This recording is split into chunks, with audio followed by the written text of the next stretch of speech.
معمولات اتنے ہی رکھنے چاہیے جن کی پابندی ہو سکے. جی زیادہ معمولات مقرر کر لے آدمی اور پر کر نہ سکے پابندی تو اس کا فائدہ نہیں ہے. تھوڑے ہوں مگر پابندی کے پابندی. تو ایک تو قرآن کریم کی تلاوت سب سے پہلے امیدیں کرتے ہی ہوں گے لیکن زیادہ اہتمام کے ساتھ کوئی مقدار جو آسانی کے ساتھ جس کو نبھایا جا سکے اس کا مقدار متعین کر لیں کہ روزانہ اتنا کریں. 1 پارہ 1.5 پارہ 2 پارے آدھا پارہ اگر کوئی بہت زیادہ مصروف آدمی ہے لیکن کوئی دن خالی رہے. اور فجر کے بعد کا وقت کا یا فجر سے پہلے کا یا فجر کے بعد کا کام کریے رکھیں. تلاوت قرآن کریم اور مناجات مقبول جو حضرت ثانوی رحمۃ اللہ علیہ کی دعاؤں کی کتاب ہے اس کی ایک منزل جی 3 منٹ میں ہو جاتی ہے. ذرا سوچ سمجھ کے احتیاط کے ساتھ کریں. اللہ 5 منٹ لگے اور ناغہ نہ ہو. تیسرا 4 تسبیحات میں عرض کرتا ہوں وہ اس کی کوشش کر لیں کہ پابندی ہو جائے. سبحان اللہ وبحمدہ سبحان اللہ العظیم 1 تسبیح. سبحان اللہ والحمد للہ ولا الہ الا اللہ واللہ اکبر ولا حول ولا قوۃ الا باللہ العظیم جو تیسرا کریں. کتنی حدیث کے 100 مرتبہ. اچھا اور استغفار 100 مرتبہ. یہ صبح شام یا ایک دفعہ دن میں پہلے شروع کریں صبح سے. اچھا استغفار 100 مرتبہ درود شریف 100 مرتبہ. اچھا یہ 4 استغفار کے کون سے طریقے؟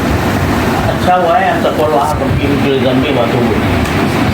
اور 1 مرتبہ اگر یہ ہو استغفر اللہ العظیم الذی لا الہ الا ہو اور استغفر اللہ دوسری مرتبہ استغفر اللہ العظیم الذی ذنبی مطلوب. اس طرح کم سے کم 1 تصویر کی پوری کریں اور 100 مرتبہ درود سے. درود سے پر سب سے افضل وہی ہے درود ابراہیمی جو ہم نے معلوم کیا وہ 100. ان 4 کا تو فوری التزام انشاءاللہ کر دیا انشاءاللہ. اور اللہ تعالیٰ اس پر استقامت عطا فرمائے. تو پھر میں عرض کرتا ہوں کہ جب اللہ پر استقامت عطا فرماتے تو 500 مرتبہ لا الہ الا اللہ. لا الہ الا اللہ. لا الہ الا اللہ اس طرح کہ لا الہ الا اللہ لا الہ الا اللہ لا الہ الا اللہ. یعنی تصور یہ ہے لا الہ کہتے ہوئے کہ میں نے اپنے دل سے دافع کیا اور الا اللہ کہتے ہوئے اللہ کی محبت دل میں داخل کر. لا الہ الا اللہ لا الہ الا اللہ لا الہ الا اللہ جہر خفیف کے ساتھ 500 اچھا یہ کریے. تو اب یہ جو معمولات ہیں اذکار کے یہ در حقیقت ایک تقویت کے لیے مقویات ہیں. اصل چیز ہے گناہوں سے بچنا ظاہر اور باطنی گناہوں سے بچنا. اس کے لیے کیونکہ آدمی کو لڑنا پڑتا ہے نفس سے اور شیطان سے تو یہ اللہ تعالیٰ نے یہ ذکر میں قوت عطا فرمائی. اگر آدمی ذکر کرنے والا ہے تو پھر شیطان کا مقابلہ اور نفس کا مقابلہ کرنے میں اس کو آسانی ہوتی ہے. اس لیے لیکن اصل چیز جیسے میں نے عرض کیا وہ ہے اخلاق باطنہ رذائل سے بچنا فضائل بخشنا. اس کے لیے حضرت حکیم محمد مولانا ثانوی رحمۃ اللہ علیہ کے مواعظ کو اپنے مطالعے